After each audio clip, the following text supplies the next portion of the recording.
యేసుక్రీస్తు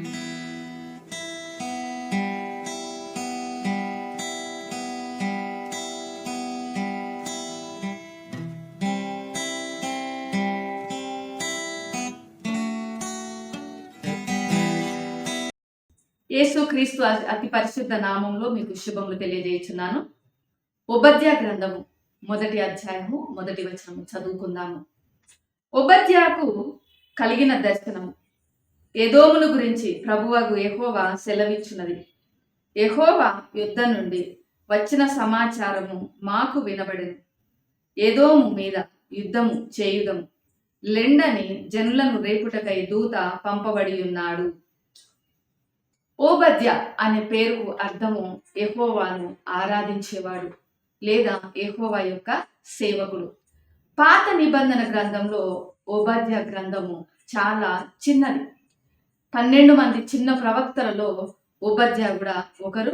ఇది అతి చిన్న గ్రంథంగా కేవలము 21 వచనాలు మాత్రమే కలిగి ఉన్నది. అయితే మరి ఓబద్య గురించినటువంటి కుటుంబ నేపథ్యం, ఈయన ఎవరు, ఈయన చేసినటువంటి పనులు ఏమిటి, ఈయన యొక్క తల్లిదండ్రులు, ఈయన యొక్క గోత్రము, వంశము, ఇలాంటి విషయాలు ఏవి కూడా పరిశుద్ధ గ్రంథము ప్రస్తావించబడలేదు. ఈయన యొక్క వ్యక్తిగత జీవితం కంటే ఎక్కువగా ఆయన దేవునికి విధేయత చూపడము, దేవుని పరిచర్య ఎలా చేశాడు అనే దానిపైననే మరి దేవుని యొక్క వాక్యము దృష్టి పెట్టినట్టుగా మనము చూస్తున్నాము.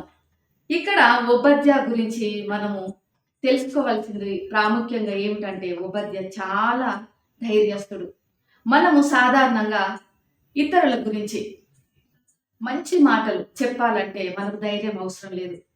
ఎదుటి వ్యక్తి గురించి కానీ పక్కన వ్యక్తి గురించి కానీ మనము పాజిటివ్ వర్డ్స్ మాట్లాడాలంటే మనకు ఎలాంటి భయం అవసరం లేదు. మనకు ఎలాంటి ధైర్యం కూడా కావాల్సిన అవసరం లేదు. ఎందుకంటే వాళ్ళ గురించి మనం మంచి మాటలు మాట్లాడుతున్నాము, మెచ్చుకోలు మాటలు మాట్లాడుతున్నాం కాబట్టి. కానీ అదే ఎదుటి వ్యక్తి గురించి, ఆ పక్కన వ్యక్తి గురించి మరి వారు చేస్తున్నటువంటి తప్పులను ఎత్తి చూపటానికి చాలా ధైర్యం కావాలి.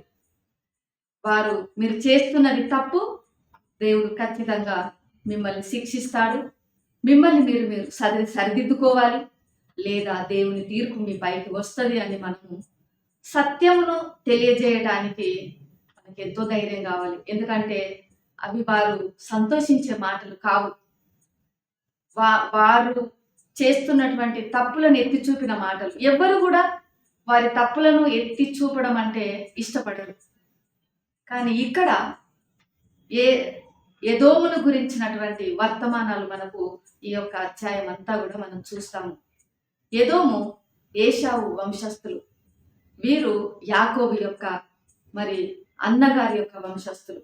వాళ్ళిద్దరికి మరి మంచి సంబంధం ఉన్నది. కానీ ఇశ్రాయేలీల పట్ల వారి ద్వేషం ఎంతగానో ఉంది.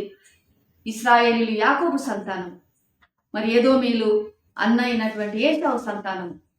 మరి ఇశ్రాయేలీల పట్ల మరి ఎంతగానో మరి అన్యాయంగా ప్రవర్తించారు, అక్రమంగా ప్రవర్తించారు. కాబట్టి ఈ యొక్క అధ్యాయంలో ఎదోము మీదికి దేవుడి తీర్పు ఎలా వస్తున్నది, వారి యొక్క అతిక్రమముల గురించి, వారి యొక్క తిరుగుబాటు గురించి, వారి యొక్క పాపముని గురించి ఇక్కడ ఓబద్య ప్రవచించారు. ఎక్కడ కూడా ఈ గ్రంథంలో మనకు ఒక వాగ్దానాలతో కూడిన మాటలు, నిరీక్షణతో కూడిన మాటలు మనకు కనపడవు. కానీ ఎదోము యొక్క పాపమును ఆయన ఖండించినట్లుగా దేవుని యొక్క ప్రవచనాలు ఆయన తెలియజేసినాడు. మరి ఓబద్య వ్యక్తిగతంగా చాలా ధైర్యస్తుడిగా మనకు కనపడుతున్నాడు. దేవుని యొక్క పిలుపుకు మరి విధేయుడైనట్లుగా మనం చూస్తున్నాము. దేవుని యొక్క సార్వభౌమాధికారం ఆయన అంగీకరించాడు. ఆయన సార్వభౌమాధికారానికి మరి వినయమును విధేయతను చూపినాడు. అలానే ఆయన తన యొక్క వ్యక్తిగత జీవితంపై దృష్టి పెట్టినట్లుగా ఎక్కడ మనం చూడంగానే దేవుని యొక్క పరిచర్యపై, దేవుని యొక్క ప్రవచనాలపై, దేవుని యొక్క సందేశాలపై దృష్టి పెట్టినట్లుగా మనం చూస్తున్నాము.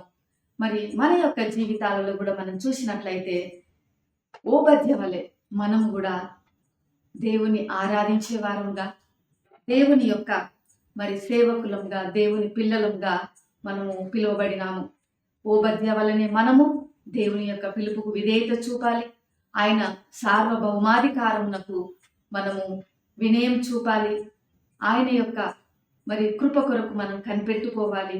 మన పట్ల కాదు కానీ దేవుని యొక్క పరిచర్య పట్ల, తన యొక్క మరి సందేశాల పట్ల మనం దృష్టి పెట్టాలి. ఓబద్య చిన్న గ్రంథమైనను ఎంతో గొప్ప సందేశాన్ని ఇస్తున్నది. కాబట్టి ప్రియమైనటువంటి వారులారా, ఓబద్య వలె మనము ఆయన పిలుపుకు విధేయత చూపుదాము.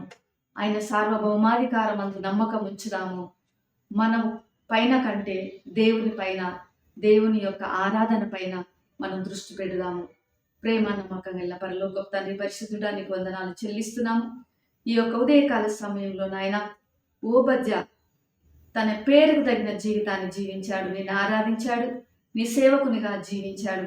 మేము కూడా తండ్రి నీ యొక్క కృపచేత పిలువబడిన వారం గనుక నీ యొక్క పిలుపుకు విధేయత చూపి, నీ సార్వభౌమాధికారముల పట్ల మేము తండ్రి వినయం చూపి, మీ పైన మేము దృష్టి పెట్టుటకు, మంచి ఆరాధకులుగా మేము జీవించుటకు మాకు సహాయం చేయమని యేసు నామములో ప్రార్థిస్తున్నాము తండ్రి. ఆమేన్.